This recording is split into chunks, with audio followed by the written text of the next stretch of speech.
Oi pessoal, tudo bem? Meu nome é Jonas Rogério Carvalho, sou coordenador de vendas corporativas do Senac São Paulo. Tenho pouco cabelo, tenho estatura mediana, sou branco com uma barba rala. Hoje a minha intenção aqui é conversar com vocês sobre etarismo. E para falar de etarismo, na verdade, nós não vamos falar do passado, como muita gente pensa, sim falar do futuro. Porque afinal de contas, todo mundo vai ficar velho, né? Se tudo der certo, todo mundo vai ficar velho. E se você for ficar velho, você tem que pensar hoje como você gostaria de ser tratado quando você tiver 50, 60 anos. É do jeito que você está tratando as pessoas hoje com essa idade? Você já pensou nos seus relacionamentos com esses profissionais ou mesmo em outras atividades do seu dia a dia, que você se encontra com pessoas de mais idade, como você faz, ou mesmo com aqueles mais jovens? Porque o conceito de etarismo não é só relacionado, como muita gente pensa, aos idosos, aqueles que já estão com mais de 50, 60 anos. Na verdade, também, ele faz parte de todo e qualquer tipo de preconceito a partir da idade. Então, se você tem qualquer tipo de preconcepção a respeito de alguma pessoa, qualquer tipo de avaliação em cima dela, independente das competências que ela tem, a partir da idade você está cometendo etarismo. O que talvez pouca gente saiba é que em 2030 existe o prognóstico que a cada 6 pessoas, uma vai ter mais de 60 anos. Como é que nós, como sociedade, estamos nos preparando para ter tanta gente com mais de 60 anos? Isso é muito claro da gente imaginar. Porque, na verdade, a gente tem que lembrar o seguinte, a expectativa de vida no Brasil, por exemplo, nos anos 40, que era de 40 anos, 45, hoje é de 74 anos. Então, as pessoas estão vivendo mais. Por exemplo, no Japão, na Europa, se vive até 82 anos. A partir disso, nós temos que começar a nos preocupar em como esses profissionais vão se colocar depois dos 50, dos 60 anos. Então, esse é um fato bastante importante pensando no etarismo.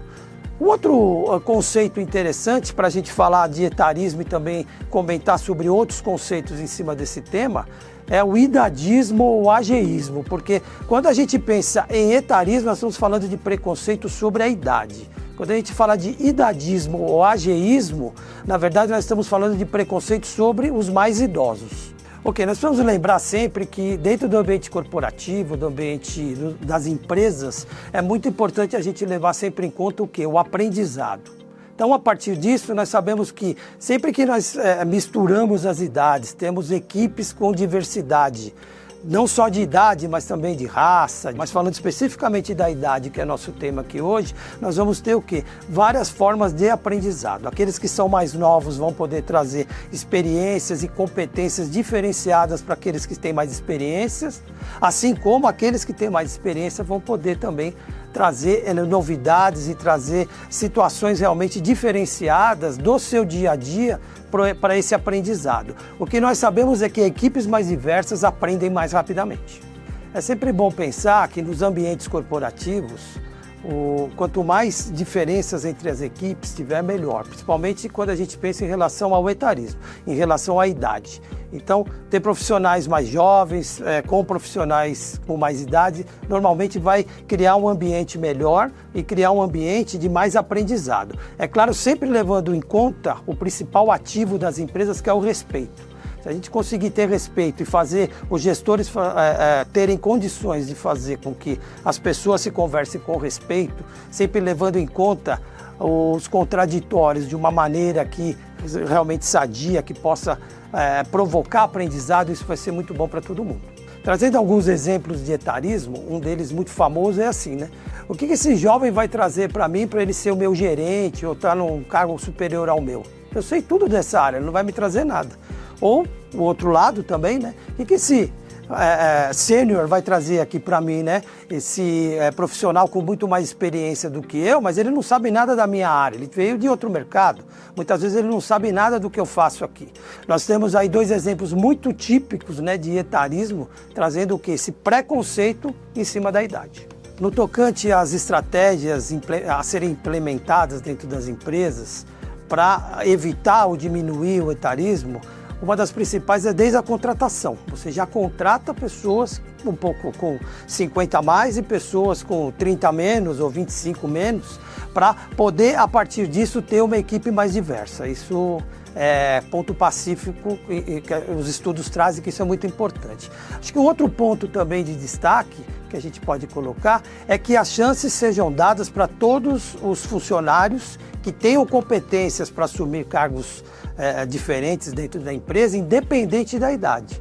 Sem dúvida, esse tipo de noção que os gestores precisam ter em cima do quê? Em cima das competências que o funcionário tem e não propriamente da idade dele.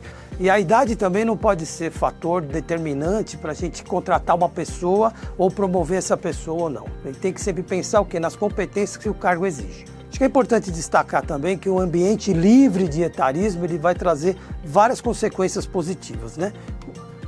Primeiramente, a gente tem que observar o seguinte, que o ambiente vai ficar com as duas, sem polarização, né? Eu vou poder ser mais jovem, falar o que eu penso, falar o que eu acho, e também aqueles com mais idade vão poder falar o que eles acreditam ser importantes para aquele momento. Isso traz um ambiente de aprendizado muito bom.